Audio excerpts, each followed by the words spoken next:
Now we're going to show you how to put up a coyote on a board. This is really simple, but this is also the most important part of the coyote. If you screw it up, if you don't put it on perfect, if it's crooked, things like that, if you don't take it off in time, you know, that's going to ruin your fur and you're not going to be able to get it off to market. So we'll show you how it's done. So first things first, you get a coyote board. Again, we like to use wood. Preference, I like how it dries, I like how it looks when it's done. You can use a coyote wire. Coyote wire actually wouldn't hurt doing a coyote. There's not much for straightness that you need, you just need an overall length on it.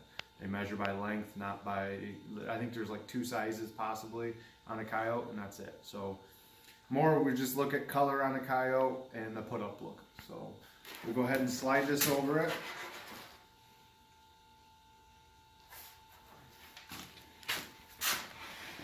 You want to slide it all the way down to the face. And what I like to do is just make sure it's square. You want to make sure your arms are centering the board the best you can. Your face, your ears are all lined up nice and straight. I take one pin, and it's more because I like to pull on these a little bit and I don't want this nose to fall off. And I just stick it right in the top of the nose area. That way, when I'm working on it, I can pull down real easy. Next thing I do is find a knife because I'm unorganized. With our knife, what we're going to do is clean these ears up. Now, being a customer's fur, I don't like to tear into these a whole lot. On a market fur, go in. All you want to do is kind of cut majority of that ear canal so it's broke loose from the skin. I'm not going to get too much into this because again this is a customer fur and we don't want to ruin our customers' furs, but you want to be able to stick your finger in, pull that ear out like that. Now we do cut this piece here. Now like I showed in the video, if you were to cut your ear real high, you wouldn't even be able to stick your finger in there. You wouldn't even been able to pull any of that out because that cartilage would have locked that ear in tight.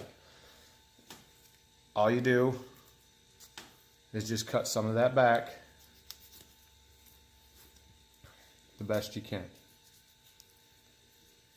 That allows some air to move in there. You don't get any ear rot or anything like that. So at this point, you can do 2 things. Some guys grab it with a pair of pliers, rip the inside of this cartilage out, and then let it dry that way.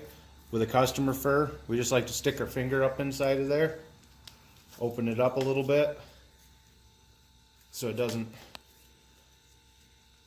turn on us and rot, and I can get some air up inside that ear and dry that ear out a lot faster. Do the same thing on the other side. Just cut it back. And once you get it cut back, you cut it right off. That way it is all able to dry out real quick. I think I need to sharpen my knife. There we go. So we'll go ahead and pull that other ear out and just do the same thing. Work your thumb up inside of there and get some air up in there. Now again, I don't have my pliers around, but you can start your finger in there and then take your pliers and hook it right there and just peel, and that whole thing right here will peel right off. You can also take your knife and work this and come up and cut all that out. The reason for that in market is that just allows this not to rot out if they decide to use it for anything. Square your head up, square your legs up. And we set it in our bracket. Give it a nice little pull down. Make sure it's nice and tight, nice and clean. Square it up pretty. All we do is we take one pin, stick it in the back area. Take the other pin, do the same thing. Try to match it up somewhat. And then coyotes, They're a little bit more hairier, so you got to open them up. You'll use a little bit more pins doing this. But you just want to be able to get that air moving through there real nice. I've seen a lot of tails slip before because they've either left the tail closed and didn't strip it properly, or they just let the tail hang there. No air could get in through that fur as quick, and that tail began to rot out. Especially if the fur's damp. If the fur's damp at all, you're already struggling not being able to dry it out.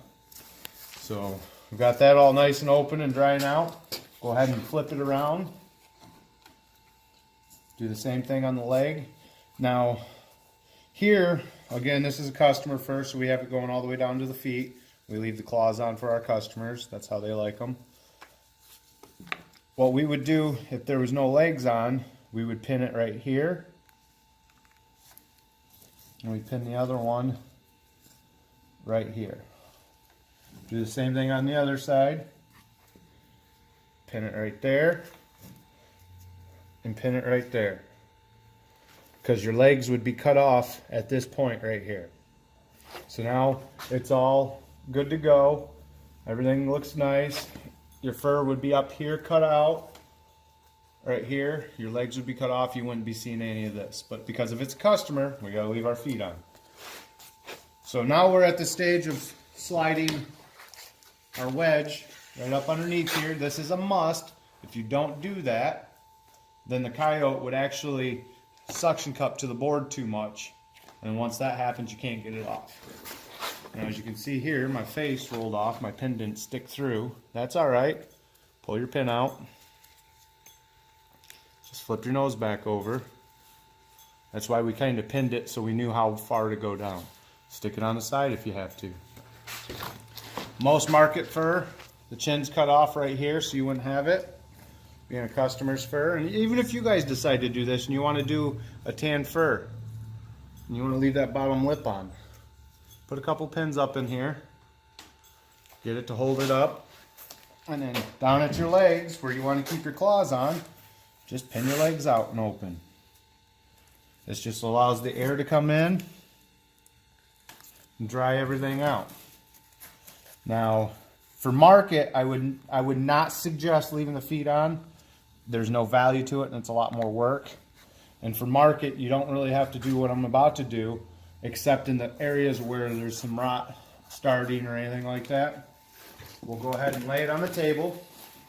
We just lay it down. Borax. You can get boxes of this pretty cheap. It's just laundry detergent. It dries it out real quick. Preserves it a little bit. Don't do it for market because there's no value for it. You're losing money when you do it. But if there's a spot where it's questioned or whatever and you're afraid of it losing hair, this will speed the drying process.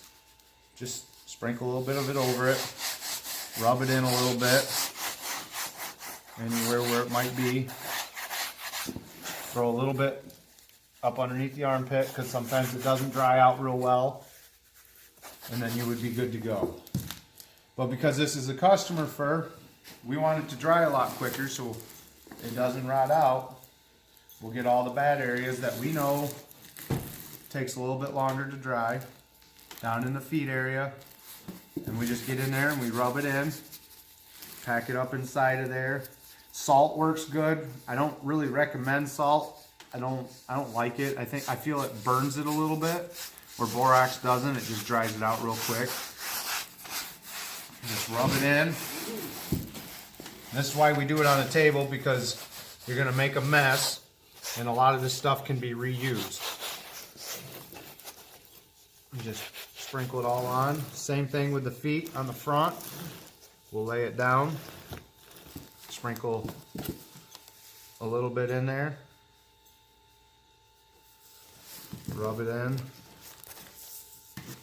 Get it all down inside the crevices. Let it dry out real nice. Get up in the lip area and up in the cheeks. And you'll be good to go. Flip it around. Do the same thing on the back side. Get up into the head, up into your ears. Remember me telling you to split the ears? Throw a little bit up inside of there. That just speeds your process of drying your ears out. Rub it in. Now a lot of it comes off, which is fine, but majority of the granules are inside of it. And that's all that matters. Sprinkle it right down inside the tail, rub it in, and you are all set. With these, if you leave your feet on, I would recommend to try to get the armpit to dry out a little bit. I would pin the feet up by the cheek a little bit for about an hour or two. That way you can get some air up underneath the feet. And then about an hour or two later, undo your pin and let them just drape down to the other side. Another option would be, if you have the space, what we like to do is set our boards out a little long on the ground and let them dangle down. That way it'll dry out real nice. Air will get all the way around it. With borax on it, roughly 2 days, it'll be 100% dry, rock solid, and ready to go. If it's going to market and you use borax, keep an eye on it. You want to be able to flip it, so 6 hours max probably, and then you go ahead and pull it off and flip it. So either way you do it, works out real nice. I hope you guys enjoyed. We'll show you how to take it off the board and flip it in the next video.